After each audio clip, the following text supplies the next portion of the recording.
வாசிக்கப்பட வேண்டிய வேத பகுதி. அது உபாகமம் 26 அதிகாரம் 1 தொடங்கி 11 முடியும்.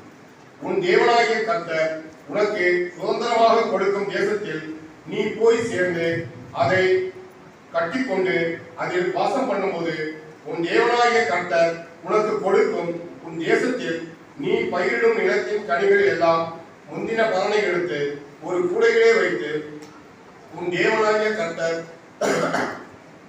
தமது நாமம் விளங்கும்படி தெரிந்து கொண்டிருக்கும் ஸ்தானத்திற்கு போய் அந்நாட்களில் இருக்கும் ஆசாரியரிடத்தில் சென்று அவனை நோக்கி, கர்த்தர் எங்களுக்கு கொடுக்க நம்முடைய பிதாக்களுக்கு ஆணையிட்ட தேசத்தில் வந்து சேர்ந்தேன் என்று இன்று உம்முடைய தேவனாகிய கர்த்தருடைய சந்நிதியில் அறிக்கையிடுகிறேன் என்பாயாக.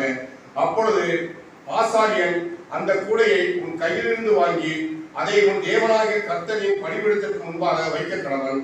அப்பொழுது நீ உன் தேவனாகிய கர்த்தருடைய சந்நிதியில் நின்று வசனித்து சொல்ல வேண்டியது என்னவென்றால், என் தகப்பன் அழிவுக்கு நேரான சிரியா தேசத்தானாய் இருந்தான். அவன் கொஞ்சம் ஜனங்களோட எகிப்துக்கு போய் அவ்விடத்தில் பரதேசியாய் சஞ்சரித்து அங்கே பெரிய பலத்த திரட்சியான ஜாதியானான்.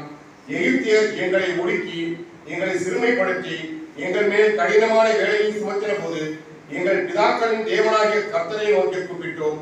கர்த்தர் எங்கள் சத்தத்தை கேட்டு எங்கள் சிறுமியையும் எங்கள் வருத்தத்தையும் எங்கள் ஒடுக்கத்தையும் பார்த்து எங்களை பலத்த கையினாலும் ஓங்கிய உயர்த்தினாலும் மகா பயங்கரங்களினாலும் அடையாளங்களினாலும் அற்புதங்களினாலும் எகிப்திலிருந்து புறப்பட பண்ணி எங்களை இவ்விடத்திற்கு அழைத்து வந்து பாலும் தேனும் ஓடுகிற தேசமாகிய இந்த தேசத்தை எங்களுக்கு கொடுத்தார்.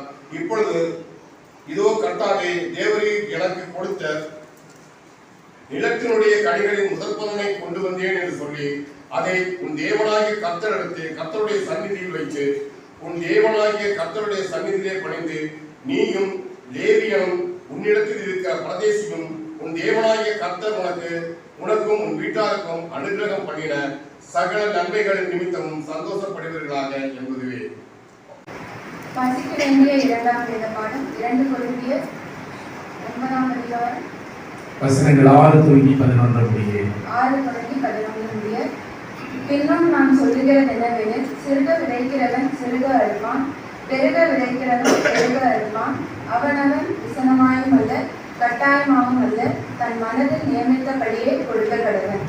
உற்சாகமாய் கொடுக்கிறவனிடத்தில் தேவன் பிரியமாய் இருக்கிறார். மேலும் நீங்கள் எல்லாவற்றிலும் எப்பொழுதும் சம்பூரணமடைய கடவர்களாயும் சகலவித நற்கிரியையிலும் பெருகுகிறவர்களுமாய் இருக்கும்படியாக தேவன் உங்களிடத்தில் சகலவித கிருபையிலும் பெருகச் செய்ய வல்லவராய் இருக்கிறவர்.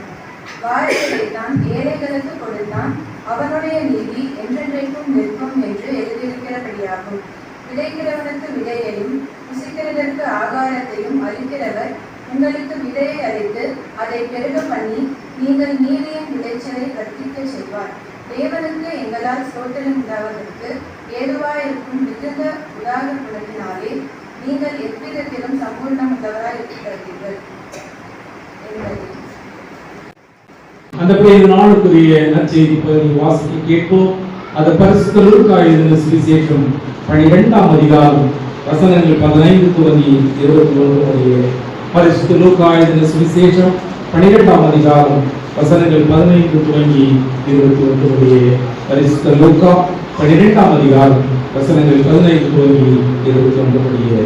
பின்பு அவர் அவர்களை நோக்கி, எவகை பேராசைக்கும் இடப்படாதவாறு எச்சரிக்கையாயிருங்கள்.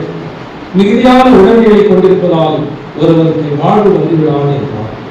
அவர்களுக்கு ஒரு உவமையை அவர் சொன்னார். செல்வனாயிருந்த ஒருவனுடைய நிலம் நன்றாய் விளைந்தது. அவன், நான் என்ன செய்வேன், என் பொருளை சேர்த்து வைக்க இடமில்லையே என்று எண்ணினான். நான் ஒன்று செய்வேன், என் களஞ்சியங்களை இடித்து இன்னும் பெரிதாக கட்டுவேன். அங்கு நான் என் தானியத்தின் பொருள்களை சேர்த்து வைப்பேன். பின்பு என் நெஞ்சமே, உனக்கு பல ஆண்டுக்கு வேண்டிய பல பொருள்களை வைத்திருக்கிறேன், நீ ஓய்வெடு, உண்டு குடித்து மகிழ்ச்சியை திளைத்திடு என்று சொல்வேன் என்று தனக்குள்ளே சொல்லியிருக்கிறான்.